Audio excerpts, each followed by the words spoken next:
Hello friends, मैं गीता अरोड़ा स्वागत करती हूँ आपका अपने यूट्यूब चैनल पर हिंदी ज्ञान बाय गीता अरोड़ा। हम यहाँ कर रहे हैं सामान्य हिंदी की पीवाईक्यू सीरीज, जिसमें जो है हम डेली बेसिस पर प्रीवियस ईयर क्वेश्चंस को विद कॉन्सेप्ट क्लियरेंस के साथ पढ़ते हैं। और जो है आज हमारी इस मॉक सीरीज की 9वीं क्लास है, यानी कि अब तक 8 क्लासेस में हम लगभग 240 प्रश्न जो है जनरल हिंदी के कर चुके हैं।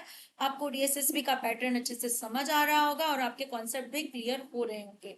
अब क्या करना है, वीडियो को एंड तक जरूर देखना है। चैनल को लाइक शेयर सब्सक्राइब करना बिल्कुल नहीं भूलना, कतई नहीं भूलना, ये बात याद रख लेना। ठीक है, जब पढ़ोगे ना, जो पहली बार देख लिया वो देख लेना कि लाइक का बटन अपने आप दबेगा। ठीक है, चलिए ज्यादा नहीं बोलते हैं, शुरू करते हैं। सबसे पहले पहला प्रश्न है हमारे सामने कि निम्नलिखित प्रश्नों में से विकल्पों में से उस विकल्प का चयन करें जो वाक्य के भेद का सही विकल्प है। कल की क्लास में भी बताया था, परसों की क्लास में भी बताया था, जो पीवाईक्यूज देखे जा रहे हैं उसमें अधिकतर रचना के आधार पर वाक्य के भेद पूछे जाते हैं। पर इसका मतलब ये नहीं कि हम अर्थ के आधार पर वाक्य के भेद ना करें। वाक्य के भेद दो आधारों पर, रचना के आधार पर 3 और अर्थ के आधार पर होते हैं 8। यहाँ पर जो 3 दिए गए हैं, सरल, संयुक्त, मिश्र, ये हमारे रचना के आधार पर ही वाक्य के भेद है। विधानवाचक वाक्य, अर्थ के आधार पर वाक्य का भेद। अब यहाँ देख लेते हैं कि मैंने उससे चुप रहने के लिए कहा लेकिन उसने मेरी बात नहीं सुनी। लेकिन यहाँ लगा है, दो स्वतंत्र वाक्य हैं। मैंने उसे चुप रहने के लिए कहा एक वाक्य, उसने मेरी बात नहीं सुनी दूसरा वाक्य। किससे जुड़े हैं? योजक शब्द से। तो ये किसकी कंडीशन को पूरा करता है? संयुक्त वाक्य की। अगर यहाँ पर जैसे वैसे लगा हो, जो वो लगा हो, की लगा हो, क्योंकि लगा हो, यदि तो लगा हो, ठीक है, तो ये वाक्य हमारा क्या बन जाता है? मिश्र बन जाता है।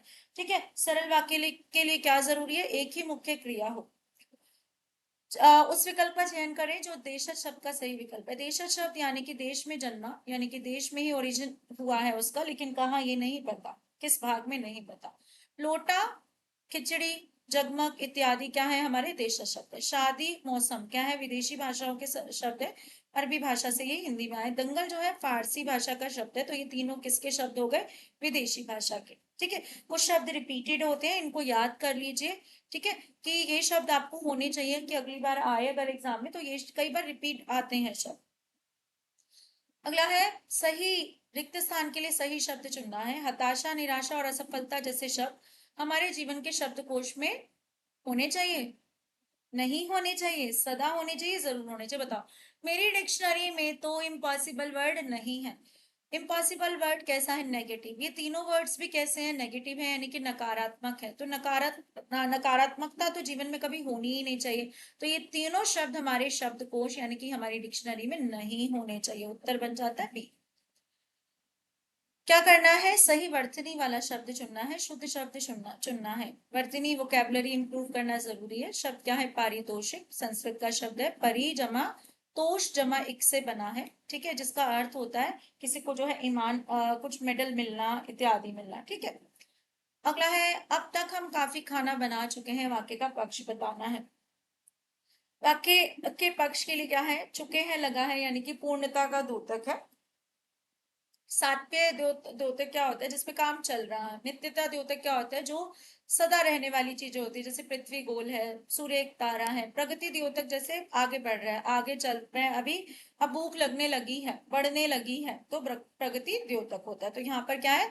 पता चल रहा है कि खाना बना चुके हैं, तो पूर्णतया द्योतक। पंडित का जो है इसमें से जो पर्यायवाची नहीं है वो चुनना है। पारंगत, पंडित होते हैं पारंगत होते हैं। विज्ञ, जो बहुत ज्ञानी हो। मनीषी, जो ज्ञानी हो। वल्लभ, वल्लभ जो है पंडित से संबंधित नहीं है, इसका अर्थ होता है प्रिय, जो है जो अच्छा लगे। अगला है विराम चिन्ह वाला वाक्य। कल रविवार है, योजक चिन्ह, छुट्टी का दिन है, योजक चिन्ह, आराम मिलेगा। अरे योजक चिन्ह कहाँ लगता है? योजक चिन्ह लगता है हमारा शब्द युग्मों में। रात दिन के बीच में लग गया, विलोम शब्दों में लग गया। तुलनावाची शब्द में तुलना बता दो भाई, किससे करें? चांद सा से कर दे, चांद के समान, चांद सा सुंदर। ठीक है, या फिर पुनरुक्त शब्द जैसे धीरे धीरे। ठीक, इसके बाद है शब्द युग्म तन मन धन, तन मन धन से किसी का हो जाना। तो यहाँ पर योजक चिन्ह जो है शब्द युग्मों को जोड़ने के काम आते हैं, वाक्य को जोड़ने के नहीं आते। तो ये विकल्प गलत हो गया।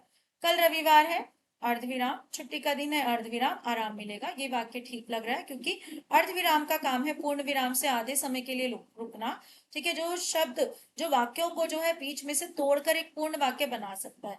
कल रविवार है, छुट्टी का दिन है, आराम मिलेगा। कहीं पर नहीं पता चल रहा कल रविवार है, छुट्टी का दिन दिन है आराम मिलेगा, तो यहाँ पर अगर विराम चिन्ह नहीं लगे तो इसका मतलब ये वाक्य गलत है, इसका कोई भी अनर्थ बना सकता है। कल रविवार है, छुट्टी का दिन है, आराम मिलेगा, या प्रश्न पूछ लिया गया, प्रश्न तो पूछा ही नहीं जा रहा, या तो स्टेटमेंट दी जा रही है कि कल आराम मिलेगा। राधा ने पौधों को पानी दिया है, काल बताना है। ठीक है, संदिग्ध में क्या होता है, होगा लगा होता है अधिकतर, संदिग्ध भूतकाल में जैसे वह काम कर रहा होगा। सामान्य भूतकाल जैसे वह चला गया, ठीक है, जैसे सिंपल पास्ट होते हैं।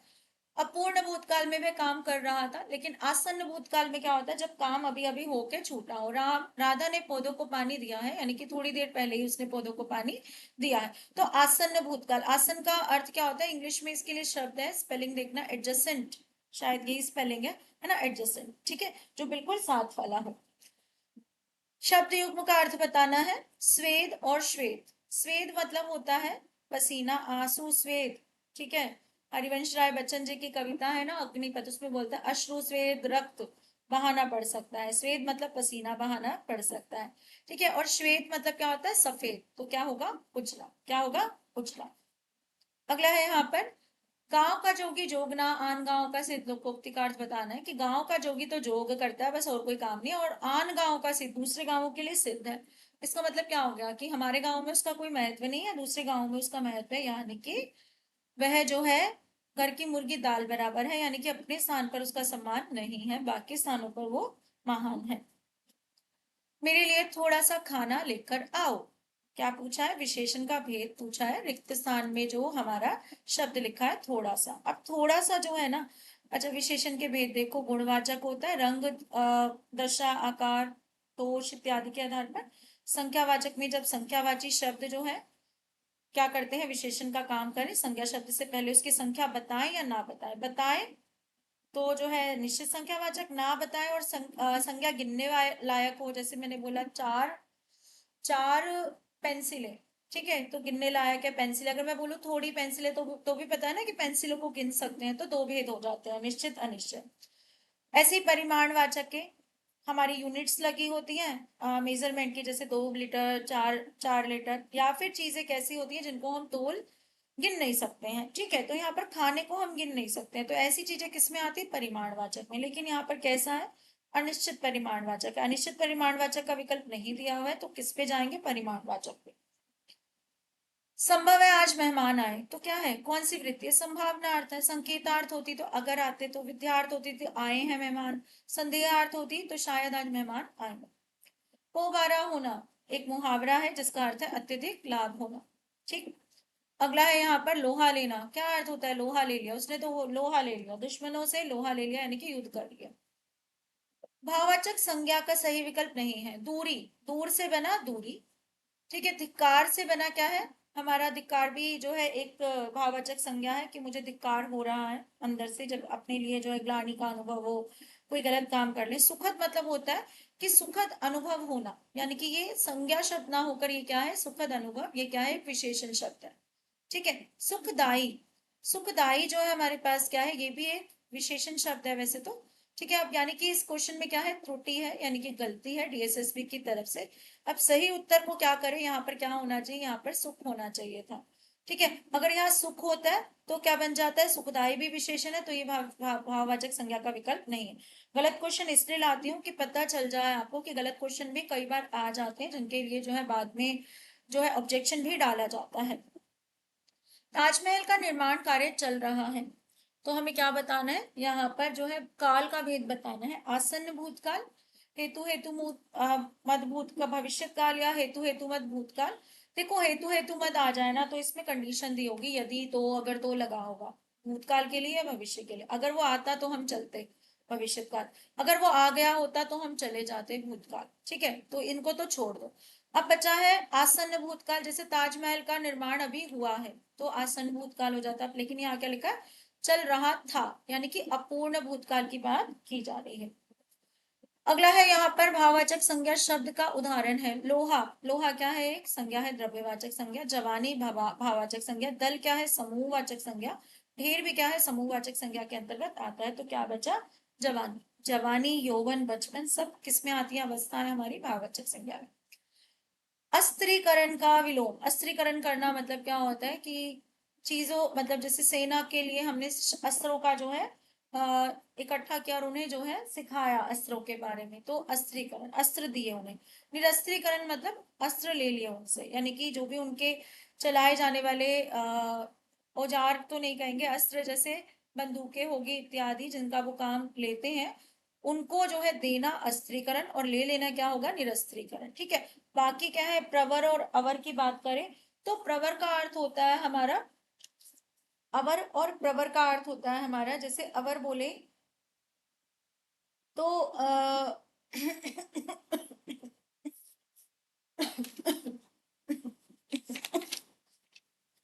अवर का अर्थ होता है हमारा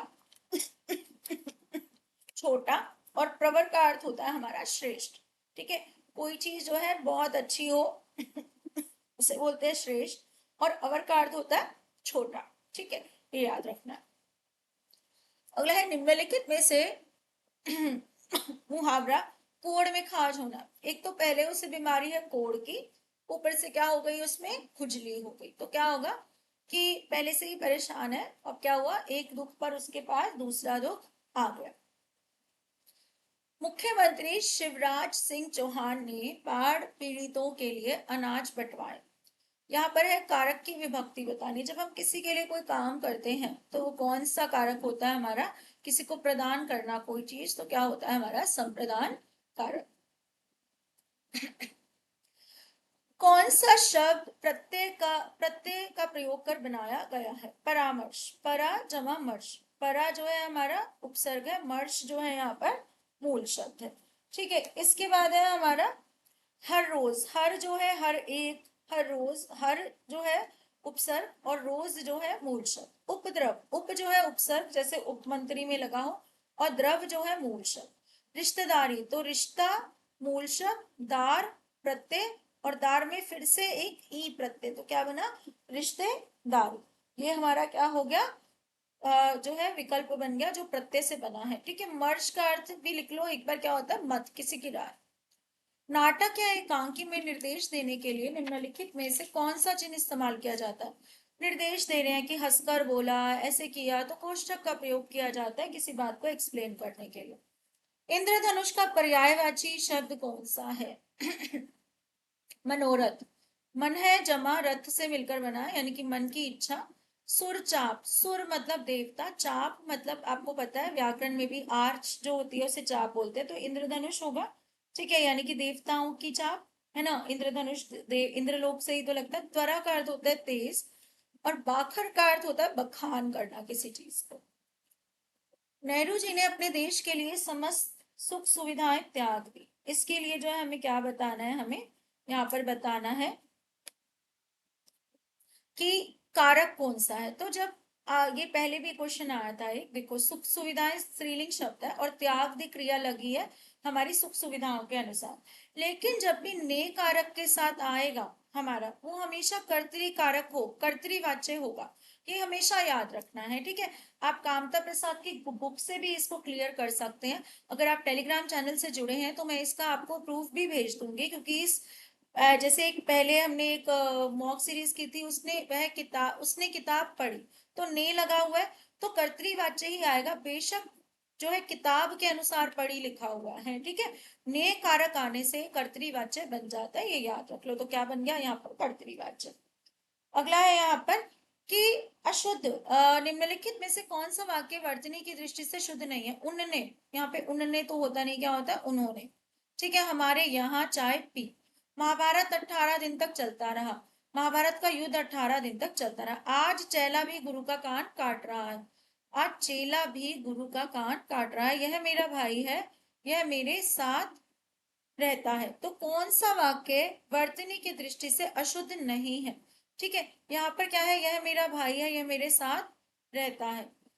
आज चेला भी गुरु का कान काट रहा है, चेला होगा, चेला नहीं होता, तो ये भी गलत हो गया हमारा, ये भी गलत हो गया। महाभारत 18 दिन तक चलता रहा, इसके बाद यह मेरा भाई है, यह मेरे साथ रहता है, तो इस वाक्य में जो है अशुद्धि नहीं है। ठीक है। यहाँ पर 18 की वर्तनी में अशुद्धि है, बाकी सारे विकल्प अशुद्धि वाले हैं, तो ये वाला विकल्प हमारा अशुद्धि वाला नहीं है। अगला है तत्सम शब्द का चयन कीजिए। चाम, चाम का अर्थ होता है चमड़ा, जिसका तत्सम है चर्म। चितेरा होता है चित्रकार, जिसका तत्सम, चितेरा को तत्सम में क्या बोलते हैं, चित्रकार। चौथा को क्या बोल देते हैं, चतुर्थ बोल देते हैं तत्सम में। लेकिन चट्टिका क्या है यहाँ पर, तत्सम शब्द है जिसका तद्भव क्या है, चिड़िया। ठीक है, तो उत्तर बन जाता है ये। निम्नलिखित में से अशुद्ध वर्तनी वाले वाक्य शब्द का चयन किए। प्राचीनतम कन्हैया, मातृभूमि, प्रज्वलित। मातृभूमि सही है, कन्हैया ठीक है, प्राचीनतम ठीक है, क्या गलती है, प्रज्वलित। प्रज्वलित में जो है एक ही जा आधा होता है, तो उत्तर बन जाता है सी। अगला है, निम्नलिखित में से कौन सा शब्द विसर्ग संधि का उदाहरण है। कविच्छा, दो शब्द सुनाई दे रहे, कवि जमा इच्छा। परिच्छेद, परि जमा छेद, ठीक है, यहाँ पर जो है व्यंजन संधि है। ठीक है, उन्मत्त बोला जाए तो क्या होगा यहाँ पर, उत जमा मत, उन्मत्त होता है। दुष्चरित्र में क्या है हमारी, दू जमा चरित्र, तो कौन सी संधि है, विसर्ग संधि है कि दू जो है चरित्र के साथ मिल रहा। अगला है, निम्नलिखित में लोकोक्ति का अर्थ बताना है। जो हांडी में होगा वह थाली में आएगा, यानी कि जो मन में है वही तो परोसा जाएगा। यानी कि जो मन में है वह अपने आप प्रकट हो ही जाता है, चाहे देर से हो या जल्दी हो, जो मन में है वो एक ना एक दिन प्रकट हो ही जाता है। वाक्यांश के लिए एक शब्द का चयन कीजिए। अलग अलग अवयवों को एक में जोड़ना। ठीक है, स्वेदित मतलब जो पसीने से भरा हो, स्वेद पढ़ा था ना। शाक्त कौन होते हैं, जो शक्ति की उपासना करते हैं, यानी कि शक्ति मतलब हमारी जो पार्वती है उनको शक्ति का रूप माना जाता है। लोकोत्तर क्या होता है, लोक से उत्तर, यानी लोक से परे, लोक से परे। संश्लेषण का अर्थ क्या होता है, अलग अलग अवयवों को एक साथ जोड़ना। विश्लेषण क्या होता है, अलग अलग करना। ठीक है, तो ये थे आज के हमारे 30 क्वेश्चन। उम्मीद कि आपको क्लास अच्छी लगी होगी। चैनल को जितना शेयर हो सके करिए, और जो है कमेंट करिए, लाइक करिए, और हमेशा साथ बने रहिए। आपका साथ बहुत ही अच्छा है। Thank you.